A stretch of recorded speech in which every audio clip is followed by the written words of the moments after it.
ఒక చిత్రకారుడు చాలా కష్టపడి ఒక అందమైన పెయింటింగ్ వేశాడు. దాన్ని నడి రోడ్డు మీద పెట్టి దాని కింద ఇలా రాశాడు: ఈ చిత్రంలో మీకు ఎక్కడైనా తప్పు కనిపిస్తే అక్కడ ఒక గుర్తు పెట్టండి అని. సాయంత్రం వచ్చి చూసేసరికి ఆ పెయింటింగ్ అంతా నల్లని గుర్తులతో నిండిపోయింది. చిత్రకారుడు చాలా బాధపడ్డాడు. అప్పుడు అతని గురువు గారు ఇలా చెప్పారు: రేపు ఇంకో పెయింటింగ్ వేసి దాని కింద ఈ చిత్రంలో ఎక్కడైనా తప్పు కనిపిస్తే దాన్ని సరిదిద్దండి అని రాయి. మరుసటి రోజు సాయంత్రం చూస్తే ఒక్కరు కూడా ఆ పెయింటింగ్ని తాకలేదు.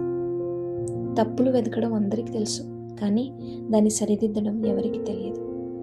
ఈ ప్రపంచం కూడా ఇంతే.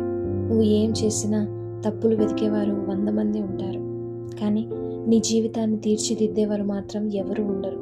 అందుకే 10 మంది మాటలకు భయపడి నీ ప్రయాణాన్ని ఆపకు. నీ గమ్యం వైపు నువ్వు సాగిపో.